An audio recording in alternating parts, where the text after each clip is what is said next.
the United Airline study. Van Lines. United Van Lines. As much as we do want to fly and travel, we are not yet. Flying on the mind. The 44th annual migration study from United Van Lines is out. This is a 2020 migration study. Can I ask a question though? Yeah. In there, does it mention that it goes right like until December 31st, 2020, or are they calculating this? Do they give you any sort of? They've been doing it 44 years. I'm going to assume that they've got it figured out. Wow. Okay. This is the 44th year, and this isn't their first one, so they've done this before. I didn't doubt that for a hot second. And we've got the top 10 outbound states. We've got the top 10 inbound states, meaning more people moving in than moving out, and outbound would be the opposite of that.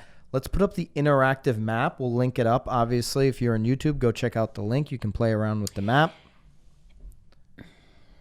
Go ahead, Nicole. No, it's okay. You had a heavy breath there. I did, because I was sort of reading, and I guess I just want to make sure that it really is about more people moving out than in. Because yes, that's exactly what it is. Because on the topic, it says more than 250 moves in is what. You had to have more than 250 moves to qualify. Anything over that was like the qualifying number. If there was less than that amount of moves, they wouldn't count it. Okay. Good to know. And you guys can read those specifics in there. But were you surprised at all with the moving in states? Well, I guess I was a little surprised, because obviously what we've been talking about in Connecticut for most of this pandemic is this influx of New York buyers. Right. So I was surprised to see that Connecticut actually didn't make it. But Connecticut made the other top 10 list. Yeah, we had the most moving out. But again, you and I chatted a little bit about this last week, though, because I think that it's important to realize too, because yes, there were a lot of people moving in, but a lot of people actually moving into the state were second home buyers. So correct. Were they really legitimately moving in? That's a hard one. So I don't know if they're counting those. And then again, with moving out, I personally, if I was listing a home, these homeowners had already sort of had a second home that they were deciding to stay in permanently. Right.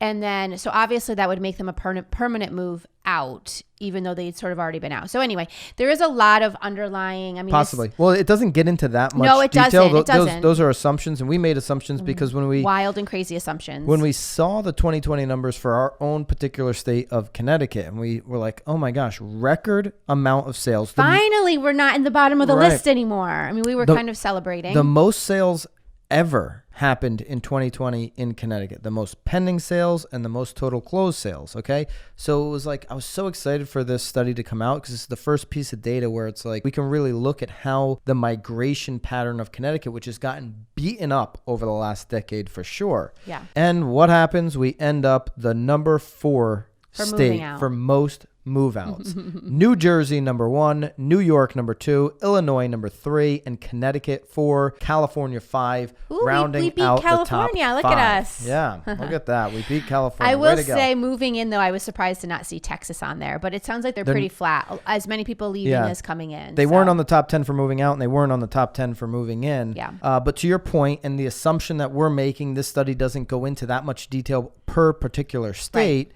But we're assuming here in our state, we had record sales that you're right. And what we experienced, like with our team, is that a lot of these buyers were buying second homes due to the COVID-19 crisis, right?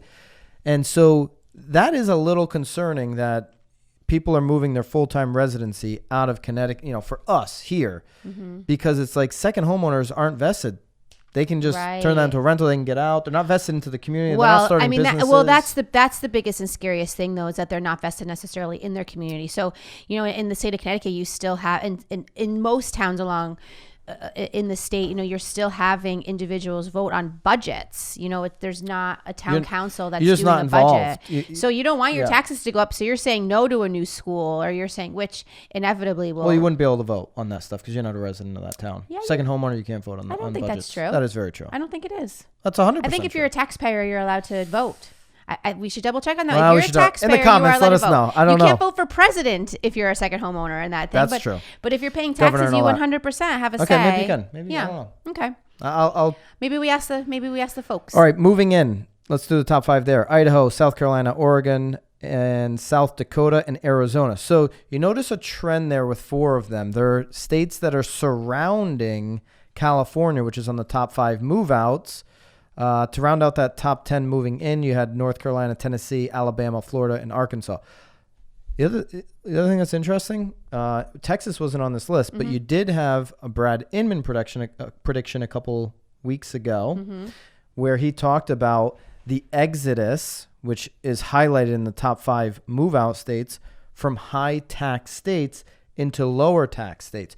Jersey, New York, Illinois, Connecticut, California, all repeatedly on the list for taxing the living crap out of their residents. And what do you see? You see Florida being in the top 10, no income state, no state income tax. But New Hampshire doesn't make the list. New Hampshire is none. New Hampshire was flat. Yep. You don't see Nevada, which what you would have thought would have made the list. Arizona's in there. You don't see Texas again, to your point. You do see Tennessee, number 7, no state income tax.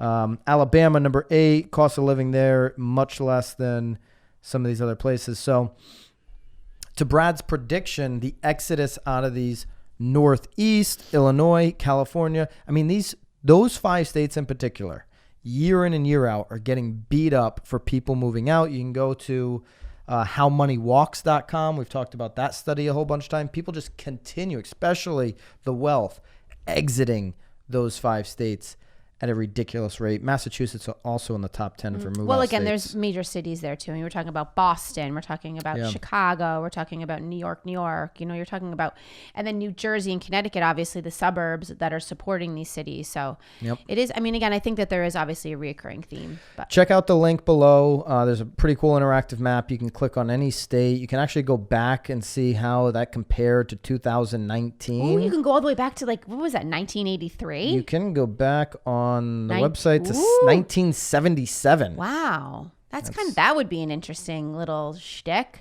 That is very interesting. But you can go there and check out your particular state.